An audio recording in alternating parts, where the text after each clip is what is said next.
สวัสดีครับวันนี้ก็มีสินค้าดีๆจาก Complexion มาแนะนำอีกตัวหนึ่งนะครับเป็นสินค้าใหม่ๆซึ่งมาล่าสุดเลยนะครับเป็นรุ่น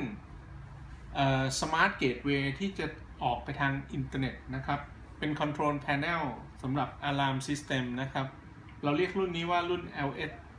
20E นะครับเพราะฉะนั้น E คือมีความหมายคือจริงๆคือ Ethernet นะครับเพราะฉะนั้นเครื่องเราจะมีอุปกรณ์ในการรับสัญญาณของเซ็นเซอร์ต่างๆที่เป็นไวเลสทั้งหมดนะครับพร้อมทั้งตัวเครื่องเองจะรองรับเซ็นเซอร์ที่ไร้สายอุปกรณ์ไร้สายทั้งหมด288ตัวนะครับรวมทั้งรีโมทคอนโทรลทั้งอุปกรณ์ทุกอย่างที่เป็นไวเลสตัวเครื่องเองก็จะเป็นรูปทรงที่สวยนะครับประกอบไปด้วยแบตเตอรี่สำรองซึ่งอยู่ในตัวเรียบร้อยแล้วนะครับเมื่อไฟดับระบบก็ยังสามารถทำงานได้ตามปกติระบบสแตนด์บายได้ถึง5ถึงประมาณ10ชั่วโมงนะครับเกือบ10ชั่วโมงนะครับราวๆนี้นะครับส่วนด้านหลังก็จะมีพอร์ต LAN เพื่อเชื่อมอินเทอร์เน็ตนะครับพอร์ต LAN เพื่อเชื่อมอินเทอร์เน็ตเพราะฉะนั้นด้านหลังก็จะมี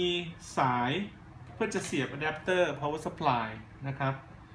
มีปุ่มกดสำหรับอ่านโปรแกรมนะครับปุ่มกดสำหรับอ่านโปรแกรมด้านนี้ก็จะเป็น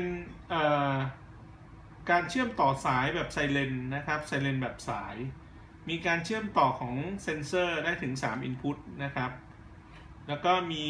Output ของไซเรนนะครับที่เราจะเชื่อมต่อส่วนพอร์ตด้านนี้จะเป็นพอร์ตคอนโทรลใช้สำหรับในการเชื่อมต่ออุปกรณ์ Relay Box นะครับส่วนพอร์ตด้านบนคือพอร์ต USB ใช้สำหรับการเชื่อมโปรแกรมในการเซตติ้งระบบทั้งหมดนะครับส่วนด้านล่างก็จะเป็นบาร์โค้ดสำหรับการ Connect เพื่อจะ Register บน Cloud Server ของเรานะครับส่วนด้านหน้าก็จะประกอบไปด้วยไฟแสดงสถานะ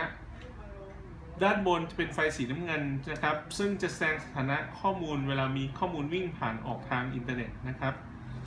ส่วนด้านล่างก็จะเป็นไฟสถานะที่โชว์สถานะปิดระบบสีเขียวนะครับส่วนสีต่อไปก็จะเป็นสีส้มซึ่งแสดงสถานะโฮมนะครับหรือสถานะเปิดระบบอยู่ในบ้านพร้อมสัญญาณเตือนกรณีมีข้อความเตือนนะครับส่วนด้านล่างจะเป็นไฟแสดงสถานะเปิดระบบหรือ away mode นะครับหรือสัญญาณอะลามที่เกิดขึ้นเป็นไฟสีแดงนะครับซึ่งสถานะทั้งหมดจะถูกเขียนอธิบายอยู่ในตารางด้านข้างที่พี่เห็นนะครับทั้งหมดนี้ก็เป็นรายละเอียดสำหรับเครื่อง LS 20ซึ่ง LS 20เองสามารถซัพพอร์ตรองรับกับบอร์ด GSM ในกรณีเชื่อมต่อ GSM นะครับซึ่งการใช้ GSM ทำได้ทั้ง Voice GSM หรือ GPRS Data GSM นะครับซึ่งต้องเลือกอย่างใดอย่างหนึ่งในขณะเดียวกันทำงานพร้อมกันร่วมกับอินเทอร์เน็ตที่เป็นสายด้วยนะครับเพราะฉะนั้นเราก็จะมีสัญญาณที่เชื่อมออกสู่โลกอินเทอร์เน็ตได้2ทางก็คือ1ทางสาย LAN 2เชื่อมต่อผ่านระบบเครือข่ายโทรศัพท์มือถือที่เป็น 3G หรือ Data 3G GPRS ทั้งหมดนะครับ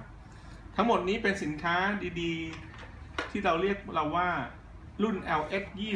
20นะครับยังไงก็ฝากอุปกรณ์ตัวนี้สำหรับเพื่อนสมาชิกท่านใดที่สนใจที่จะติดตั้งสัญญาณการขโมยไร้สายรายงานเข้าสถานะมือถือเราโดยตรงนะครับโดยแอปพลิเคชันที่ติดตั้งอยู่บน iOS หรือ Android ได้ทั้ง2อย่างนะครับ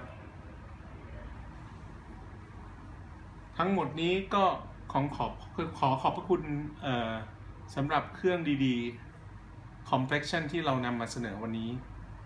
ยังไงสนใจ